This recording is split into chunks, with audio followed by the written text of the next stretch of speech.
Hi guys, Stork04 here bringing you another Storks review. Today I will be reviewing Orcs Must Die, Unchained. It's a free game on PlayStation. I highly encourage everyone to play it. Especially since it's free, it's definitely a great value. As far as free games go, this is one of the best ones I played that genuinely feel like you get everything in the game. There are characters that are locked that you can spend real money on, but you can also spend game money on to unlock as well, and it really doesn't take that long to do it. They have daily logins where when you log in every day you either get an item or a chest, or you get skulls or a coin. Skulls are in-game currency. Coins are in-game currency, but coins are more valuable, and you can buy the characters with the skulls and coins. Once you have all the characters, you can also buy skins and lots of fun things. So there's lots and lots of hours. So it's definitely worth the free game. Because of the daily logins, replayability is extremely high. You can go through and play levels that you've already beaten to try to get 5 stars if you've gotten lower stars in the first time. When you get stars, you unlock chests. So if you get 5 stars, you get all 3 chests. If you get 3 stars, you only get 2 chests. You also get a chest for beating each level with a specific character. It doesn't matter how many stars you beat it with, so each character you can get additional chests. It is fairly kid appropriate. There is animated violence, so you might see an orc with his head popping off, but it's no more gruesome than playing Legos and seeing the Legos pop off of that. One great thing about the game is the levels are normally about 7 to 15 minutes long, so only if you have a short time to play, you can easily log on, just play 15 minutes, do all your daily rewards, and come back the next day. Or if you want to play for a long time, there's definitely so many levels that you can just play each level once and still play all day. I mentioned that you can buy certain things, but one thing I love about this game as well is that if you do want to pay for the bundle and unlock everything, you're not really that huge of an advantage over everyone because you still have to get experience to level up to get as strong as everybody else. You still have to collect cards to level up your traps, so your traps can be as strong as everyone else. So there is still a lot of grinding to do even if you decide to pay to unlock certain things. But the game is basically traps. You place traps down, monsters run through. You have 25 lives. If a monster gets to the end, you lose a life. So you basically tower defense, but only with traps. You're actually able to walk around, and it's like a first-person shooter as well. So you place the traps, and then you're shooting at the monsters, and you have special abilities. One thing I like is most of the characters only have about 4 or 5 moves, so it's really easy to learn them, and no one really has a huge advantage over all the other ones. So this is one of the few games that when I'm starting a level, I sometimes do just click random because I genuinely don't care, because they're all fun and they all have each a slightly unique, fun way of playing. And when you beat a level, you get experience. Your experience levels up your profile. For each level you get an additional 4% damage on all your traps. So even if you're stuck on a level and you can only get 3 stars instead of 5, if you just keep playing and playing and playing to get experience, eventually you will get 5 stars because you're getting stronger and it's going to be much easier to kill the monsters. So you can either use a whole lot of strategy to beat them at low levels, or if you just like casually playing and grinding for experience, you can do that, and then you can annihilate everything because your level is so high. The game does have kind of a story mode it's a quick tutorial that basically says, look, there's monsters, let's kill them. So the story isn't that intense. They focus more on just the gameplay, which I like.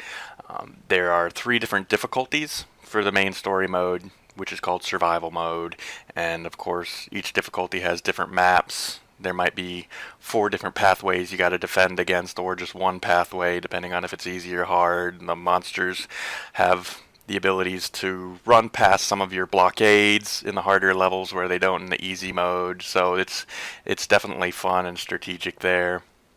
The different kind of gameplay, you have survival, which is basically just beat X amount of waves and don't let all your lives go away. There's endless mode, where no matter how many waves you do, it just keeps going and going and going until your lives are gone.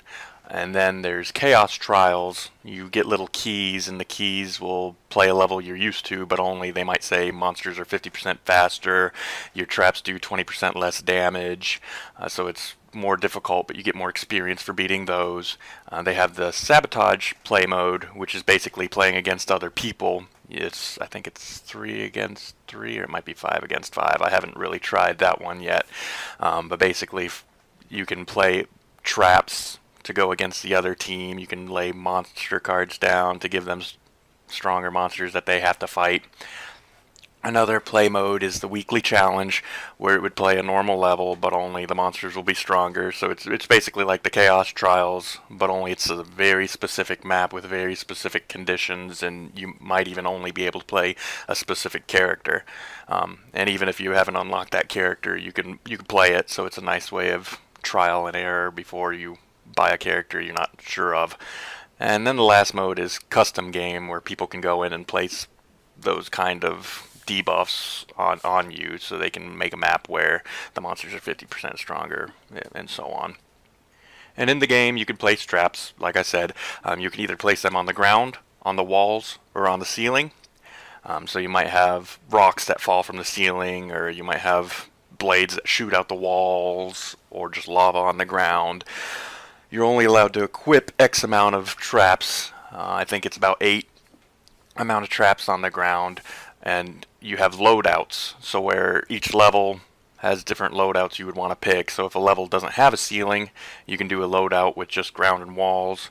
If a level doesn't have walls, you can do a loadout with just grounds and ceilings. There's tons of loadouts that you can create. And on top of the traps that you can place, other things in the loadouts are traits. You get little cards, and it might be extra gold for the character, extra damage, and you'll be able to equip 4 traits on your character based on the cards you've unlocked. They also have items you can use, so there might be an item to heal you, or there might be an item to just use a quick fireball, and you can use those on top of your traps and your special abilities.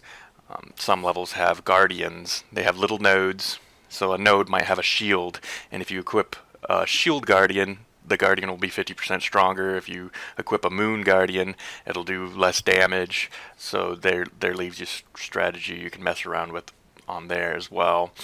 And the trophies are fun to get. They're not too challenging. Some are, but the most part you can unlock them.